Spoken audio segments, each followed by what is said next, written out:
여러분 안녕하십니까? 광주 MBC 뉴스투데이입니다. 먼저 오늘의 주요 뉴스입니다. 5.18 진상규명을 위한 특별법이 공포된 지 한 달이 지났습니다. 진상규명위원회가 구성될 앞으로 5달이 특별법의 성패를 가릴 것으로 보입니다. 민주당 광주시장 후보 경선이 어제부터 시작됐습니다. 경선 후보 3명은 초조함 속에 막판 지지를 호소했습니다. 민주당의 후보 공천 행태를 놓고 당 안팎에서 비난이 쏟아지고 있습니다. 전략공천 선거구 후보들은 물론 단수 공천을 받은 후보마저 당의 고무줄 작대에 반발하고 있습니다. 최저임금 등 기초고용 질서를 위반한 소규모 사업장이 무더기로 적발됐습니다. 5.18 진상규명위원회를 꾸리는 5.18 특별법이 공포된 지 한 달이 지났습니다. 이제 진상규명조사위원회가 꾸려져 정부 차원의 공식 조사가 이루어질 텐데 앞으로 5달이 그 기초를 다지는 매우 중요한 시기가 될 것 같습니다. 특별법 공포 한 달간 그 작업이 어떻게 진행돼 왔고 앞으로 어떻게 나아가야 할지 김인정 기자가 정리해드립니다. 마지막이 될 5.18의 진상조사를 위해 5.18 진상규명조사위원회를 꾸리기까지 앞으로 남은 시간은 5달. 가장 중요한 건 어떤 인물들이 진상규명조사위원회에 위원으로 들어가 실제로 조사를 맡게 될지입니다.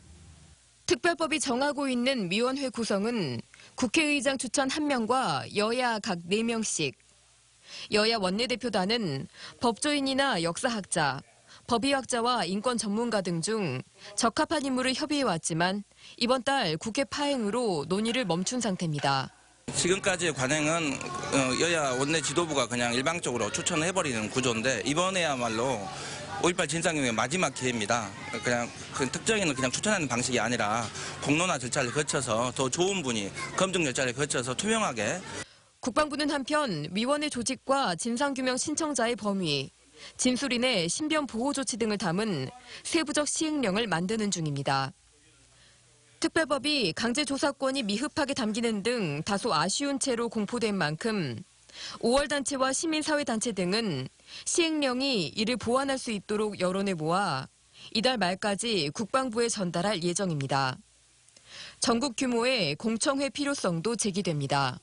이게 광주 지역 의견만 수렴할 사안이 아니기 때문에 중간 과정에 국민 여론을 좀 수렴하는 그런 공청회 과정도 가졌으면 좋겠어요. 최근 육군본부의 80 대책위원회와 국방부 5.12 연구위원회 등 5.18 왜곡 조직이 새로 드러나면서 5.18은 발생부터 왜곡까지 점차 그 전모를 드러내고 있습니다. 38년 만에 주어진 마지막 진상규명 기회를 한계와 논란으로 얼룩지게 하지 않으려면 위원회 구성 단계부터 국민적 관심을 모으고 진상조사를 통해 구현해야 할 정의가 무엇인지 사회적 논의도 거듭해야 할 것으로 보입니다. MBC 뉴스 김인정입니다. 오늘도 따뜻한 봄 날씨 이어지겠습니다. 하지만 한낮에 햇살이 포근할수록 아침 공기는 차가운데요. 오늘도 산간에는 서리가 내린 곳도 있습니다. 아침 기온 광주가 7도, 나주 2도, 구례가 3도로 어제와 비슷하게 출발을 했습니다. 한낮에는 광주 25도를 비롯해서 대부분 지역이 20도를 넘어서며 평년 기온 크게 웃돌겠는데요. 낮에는 햇살도 강하게 내리쬐면서 덥게 느껴질 수 있겠습니다. 오늘 아침과 낮의 기온차가 15도 이상 크게 벌어지는 만큼 감기 조심하셔야겠습니다. 큰 일교차로 인해 출근길 안개가 많이 끼어 있습니다. 아침에는 안전운전 해주셔야겠고요. 오늘 우리 지역의 미세먼지 농도는 다행히 보통 수준을 보이겠습니다. 하지만 당분간 기압계의 변동이 없어서 대기가 정체되니까 미세먼지 수치는 계속 확인해 주시는 것이 좋겠습니다. 현재 광주가 6.6도를 보이고 있고요. 영광은 0.6도, 화수는 0.9도까지 떨어지며 아침 많이 쌀쌀합니다. 낮 기온은 장성과 담양 25도까지 오르겠습니다. 목포가 20도, 강진 21도로 어제보다는 1도에서 2도가량 높은 낮 기온 예상되고요.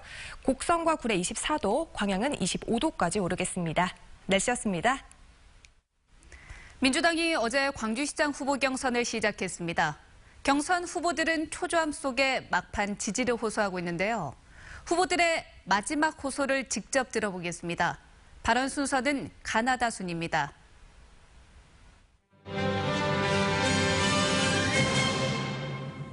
광주 시민 여러분, 강기정입니다.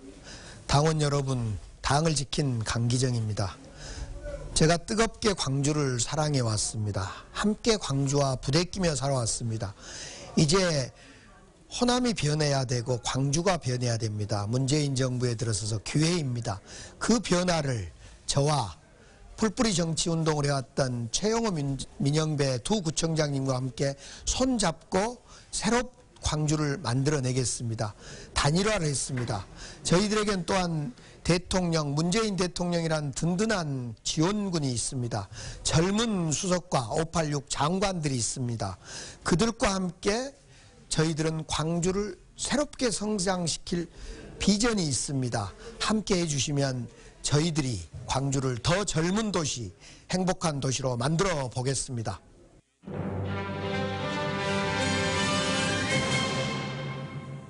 광주 시민 여러분, 더불어민주당 권리당원 여러분, 완전히 새로운 광주를 위한 문재인의 선택, 양양자 인사드립니다. 지금 문재인 정부가 어려운 국면에 처해 있습니다. 민주당도 위기입니다. 우리 광주는 더더욱 위기입니다. 민주당원들을 놀라게 하는 뉴스가 계속 쏟아지고 있습니다. 그래서 이번 경선에서는 감동의 드라마가 있어야 합니다. 이번 광주시장 선거는 낡은 과거와 선을 긋고 광주의 미래 비전을 선택해야 합니다. 우리 광주 시민들이 앞장서서 우리 자식들의 미래를 선택해야 합니다. 새로움을 선택해야 합니다. 변화를 선택해야 합니다. 양양자의 승리는 광주 시민의 승리이자 대한민국의 역사가 될 것입니다. 고맙습니다.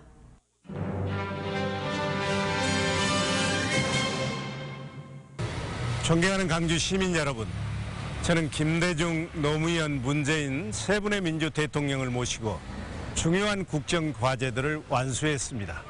이제 광주 시민을 모시고 광주를 대한민국의 중심 도시로 우뚝 세우겠습니다. 오늘부터 내일까지 휴대폰으로 걸려오는 민주당 경선 투표에서 저 이용섭을 선택해 주십시오. 각종 비방과 모함으로부터 저 이용섭을 지켜주십시오. 시민들의 삶을 바꾸는 첫 일자리 시장이 돼서 은혜에 보답하겠습니다. 상대 후보에게 정중하게 요청합니다. 이제 허위 비방 그만하고 정책 선거 합시다. 허위 비방으로는 광주 경제를 살릴 수 없습니다. 감사합니다. 민주당이 광주 서구갑 국회의원 재선거 후보를 전략공천하기로 한 데 대해 당 안팎의 반발이 거세지고 있습니다. 당 최고위원회도 쉽사리 최종 결론을 내리지 않고 관련 문제 논의를 보류했습니다. 이계상 기자입니다.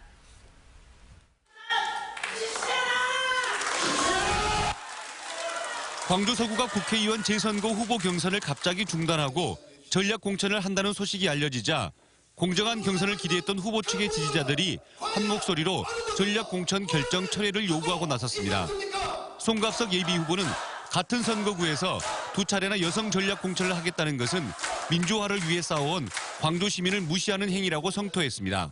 김대중 대통령을 만들고 노무현 대통령을 만들 때 전략 공천으로 나고 있는 그 후보는 과연 어느 곳에서 무엇을 하고 있었습니까?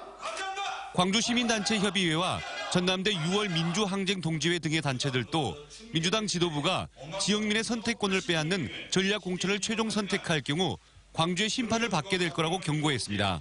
광주 시민들의 자존을 짓밟는 비열한 자살 공천이 될 것임을 추미애 대표와 더불어민주당에 강력히 경고한다. 민주당 최고위원회는 서구갑 전략 공천 문제를 논의하려 했지만 추미애 대표의 불참과 당내 반대 의견 등을 고려해 논의를 미뤘습니다. 추 대표는 여성 후보 전략 공천을 밀어붙이려 하고 있지만 무리한 공천 탓에 여론의 역풍을 맞을 수 있다는 당내 우려의 목소리도 적지 않은 것으로 알려졌습니다. 당 안팎의 반발이 만만치 않은 상황에서 민주당 최고위가 어떻게 최종 결론을 내릴지 주목됩니다. MBC 뉴스 이계상입니다. 네, 목포시장과 신안군수 후보 경선에서도 전략공천설이 흘러나오고 있습니다. 민주당이 별다른 이유 없이 후보 선정 방식 결정을 미루고 있기 때문인데요. 경선 후보들이 거세게 반발하고 있습니다. 김양훈 기자입니다. 민주당 전남도당은 최근 22개 시군 기초단체장 단수공천과 경선 지역을 발표했습니다. 그런데 목포시장과 신안군수 후보 선정 방식은 별다른 설명 없이 보류됐습니다. 두 곳 모두 민주평화당 소속 현직 단체장이 출마하는 곳입니다. 어떤 카드가 우리가 승리하는 데 도움이 되느냐 뭐 이런 측면을 보고 최종적인 판단을 중앙당에서 할 것으로. 민주당 전남 지역 경선은 오는 20일부터 26일까지 실시됩니다. 목포와 신안은 컷오프 대상자를 결정한 뒤 경선을 진행하기엔 일정이 빠듯한 실정. 결국 민주당이 21곳 이상의 기초단체가 있는 광역시도는 3곳까지 전략 공천이 가능하다는 당헌 당규를 적용해 목포와 신안 가운데 한 곳 이상을 전략 공천 지역으로 정했다는 관측이 나옵니다. 전략 공천자로 특정인이 거론되면서 그동안 경선을 준비해온 예비 후보자들이 크게 반발하고 있습니다. 갑자기 그 전략 공천을 선회하는 것은 그건 상식에 어긋나는 원칙에 어긋나고. 민주당은 당무위원회가 열리는 오는 25일을 전후로 목포와 신안 기초단체장 후보 결정 방식을 발표할 예정입니다. 전략 공천이 확정될 경우 예비 후보자들의 무소속 출마 등 후폭풍이 클 것으로 보입니다. MBC 뉴스 김양훈입니다. 민주당의 경선 잡음은 또 있습니다. 심사에서 탈락한 후보들과 단수 공천을 받은 후보마저 오락가락하는 고무줄 기준에 비난을 쏟아내고 있습니다. 박영훈 기자입니다. 더불어민주당 전남도당 지난 7일 후보 공모 절차가 본격 시작된 이후 1인 시위와 집단 항의가 끊이지 않고 있습니다. 왜 이렇게 항의하러 오신 거예요? 1등으로 떨어져서 1등으로 됐는데 왜 꼴등을 주나 이 말이에요. 탈락한 예비 후보들은 적합도 조사와 평가가 불투명하다며 불만을 터뜨리고 있습니다. 특정 후보에게 적합도 조사 기간이 일부 누출됐다는 의혹과 사기 등 전과가 있는 예비 후보가 단수 공천되는 등 공천 심사 과정이 잘못됐다는 겁니다.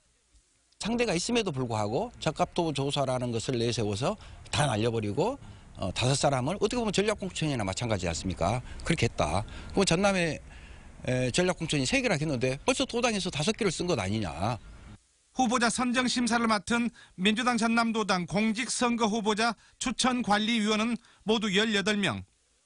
외부 추천위원 일부를 제외하고 10명의 지역위원장이 추천한 인사와 당내 인사들입니다.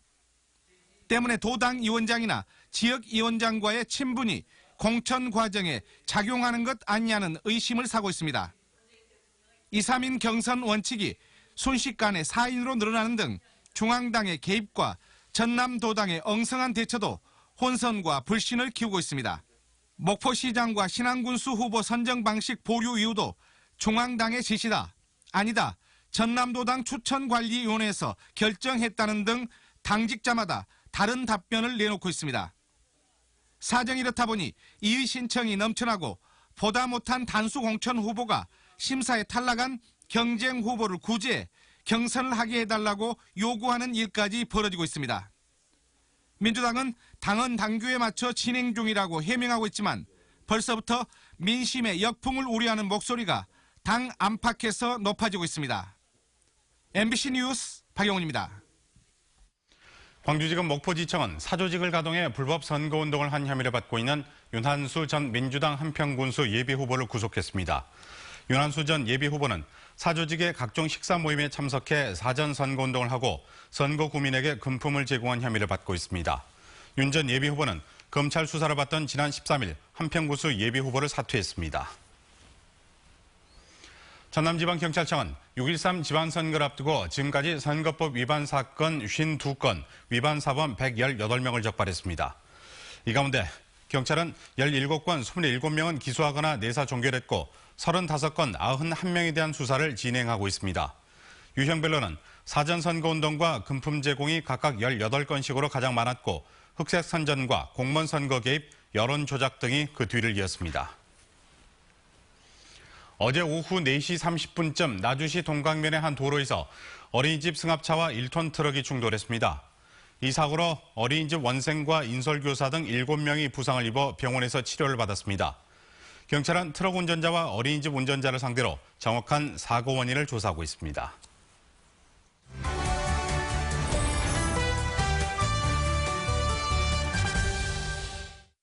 네, 날이 따뜻해지면서 등산 즐기시는 분들 많이 계시죠? 오늘은 무등산에 오가면서 둘러볼 만한 문화전시를 소개해드리겠습니다. 네, 서동환 광주 아트가이드 대표와 이야기 나눠보겠습니다. 안녕하세요. 네, 안녕하세요. 네, 오늘 소개해 주실 전시 어떤 전시죠? 네, 이제 완전 따뜻한 봄 날씨에 무등산에 오르시는 등산객들이 많이 있으실 텐데요. 네. 예, 그 증심사 아래쪽에 위치한 무등현대미술관의 윤세영 작가의 생성지점이라는 전시가 4월 29일까지 전시하고요. 바로 맞은편에 있는 종통문화관 야외에서 한종필 작가의 야생화 풍경 전시가 4월 30일까지 있습니다. 네, 그러면 뭐 윤세영 작가의 이 작품의 특징은 어떤 것들이 있을까요? 윤세영 작가는 모두 가시로 이루어져 있습니다. 가시요? 네. 생선 가시? 네, 네. 아니, 그 생선 가시가 아니고요. 네. 윤세영 작가가 표현하는 가시는 더할 가의 시간시로 그 해서 가시군요. 그 가시를 새로운 용어로 해석을 하면서 그 가시로 표현을 형상화했습니다. 작가는 가시에 수천만의 붓질로 블랙홀과 화이트홀과 같은 에너지가 관객들의 시선을 끌어당기는 느낌을 줍니다. 네. 또한 작가는 세상의 제4원소 물과 불과 흙과 공기와 같은 그런 꿈틀거리는 에너지를 발화점으로 작가의 특유의 방식으로 표현했습니다. 네. 조금 전에 그 자료화면 보니까 일반 관람객들은 좀 작품 보면은 난해하다, 이해하기 어렵다, 이런 생각이 들 수도 있는데요. 그 관객들이 어떤 관점으로 또 어떤 점을 느끼면 좋을까요? 네. 윤수행 작가의 작품을 보면 수많은 가시들이 엉켜서 하나의 생성 지점을 분출하는 형상을 표현했는데요. 네. 모든 사람들이 각자 상처 없이 살아가는 사람은 단 한 명도 없을 겁니다. 그러한 상처를 수많은 혈관과 그리고 생명체를 잉태하듯 이러한 작은 상처들이 결국은 생성 지점에서 치유하고 케어할 수 있는 에너지를 느끼면 좋을 것 같습니다. 네, 알겠습니다. 그리고 처음에 이야기를 해주셨는데 광주 전통문화관에서 봄의 기운을 느낄 수 있는 전시가 열린다면서요. 네, 한종필 작가는 도자기와 차 그리고 야생화를 하나의 테마로 설정하면서 상록, 덩쿨나무 등이 눈이 띄는데요. 한종필 작가는 화산석과 고목나무 비롯해 다듬이돌, 도자기, 분청사기 등을 이용해 흔히 볼 수 있는 야생화에 조선시대의 선비와 같은 품위를 입혔습니다. 좀 어렵긴 하지만 그래도 재미있겠네요. 네. 그리고 전통문화관에서는 매주 토요일마다 오후 3시에 그리고 일요일 날 토요일마다 오후 3시에 즐거운 상설 공연을 가족들과 함께 관람하실 수 있습니다. 네. 작품들을 보니까 다기류와 야생화가 잘 어울려서 더욱더 그 봄을 만끽할 수가 있을 것 같은데 이것에 대해서 소개를 해 주시죠. 네, 한종필 작가는 도자기와 차 그리고 야생화를 하나의 테마로 설정하고 저마다의 매력을 각각 야생화에 어울리는 조형적인 연출 방식으로 선보였습니다. 네, 그렇군요. 자, 이 등산하시면서 또 오가시다가 이런 작품들, 전시들 보시면 좋을 것 같습니다. 오늘 나와주셔서 고맙습니다. 네, 감사합니다. 감사합니다.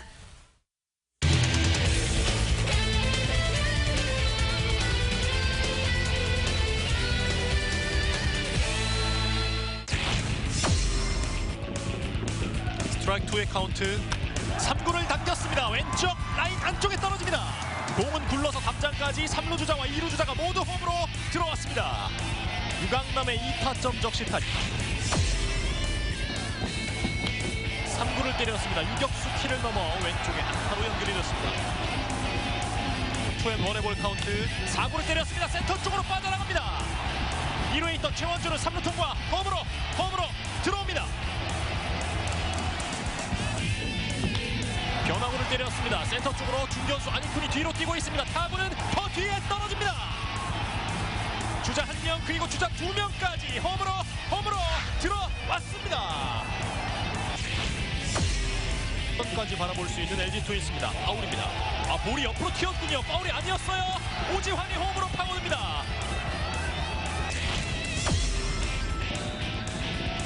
원앤투 5구째 맞았어요. 2구를 때렸어요. 내야를 건너갑니다. 2루 주자 3루 맞고 홈으로 들어왔습니다. 김민식이 해결합니다. 2볼 2스트라이크. 높은 공 삼진 아웃. 3경기 만에 김세현 선수가 세이브를 따냈습니다. 최종 스코어 4대3으로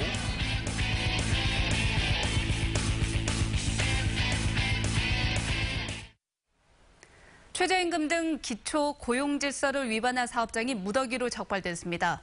광주 고용노동청이 편의점이나 주유소, 음식점 등 최저임금 위반이 우려되는 광주 지역 162개 사업장을 점검한 결과 73%에 해당하는 119개 사업장에서 185건의 위반 사항이 적발됐습니다.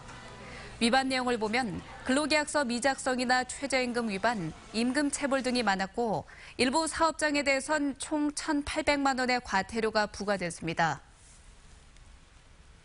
금호타이어노조가 경영 정상화를 위해서 더 열심히 노력하겠다고 밝혔습니다. 금호타이어노조는 법정 관리를 막기 위한 고육지책으로 중국 더블스타의 자본 유치를 허용하기에 이르렀다며 금호타이어가 조기에 정상화되길 바란다고 밝혔습니다. 노조는 또 금호타이어를 지키기 위한 조언은 언제나 달게 받겠다며 노동조합이 잘못된 결정을 할 경우 단호한 질타를 가해달라고 주문했습니다.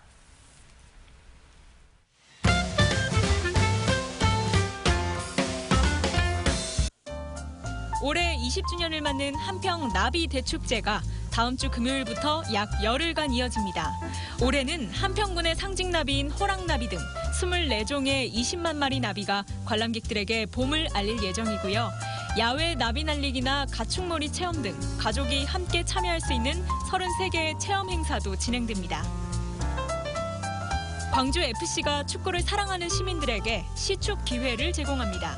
시축은 축구 경기대회의 시작을 알리기 위해 처음 공을 차는 것을 말하는데요.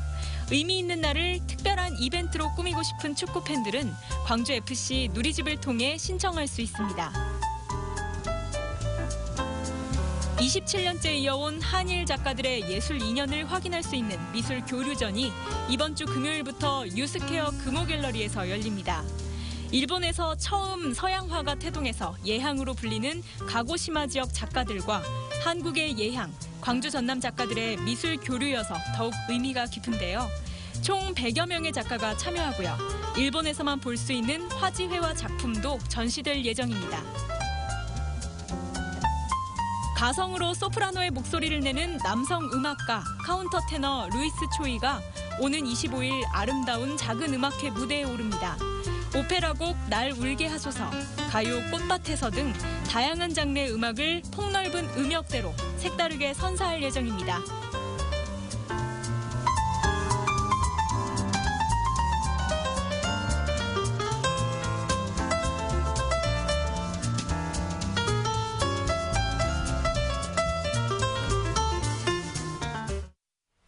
오늘도 따뜻한 봄 날씨 이어지겠습니다. 하지만 한낮에 햇살이 포근할수록 아침 공기는 차가운데요. 오늘도 산간에는 서리가 내린 곳도 있습니다. 아침 기온 광주가 7도, 나주 2도, 구례 3도로 어제와 비슷하게 출발했습니다. 한낮에는 광주가 25도를 비롯해서 대부분 지역이 20도를 넘어서며 평년 기온 크게 웃돌겠는데요. 햇살이 강하게 내리쬐면서 활동량이 많으면 덥게도 느껴질 수 있겠습니다. 오늘 아침과 낮의 기온차가 15도 이상 크게 벌어지니까 감기 조심하시기 바랍니다. 큰 일교차로 인해 현재 곳곳에 안개가 짙게 끼어 있습니다. 출근길에는 안전운전 해주셔야겠고요. 또 오늘 우리 지역의 미세먼지 농도는 다행히 보통 수준을 보이겠습니다. 하지만 당분간은 기압계의 변동이 없어서 대기가 정체되니까 미세먼지 수치는 계속 확인해 주시는 것이 좋겠습니다. 현재 기온 영광이 0.6도, 화순이 0.9도까지 떨어지면서 아침에는 꽤 쌀쌀합니다. 낮 기온은 장성과 담양 25도, 화순도 25도까지 오르겠습니다.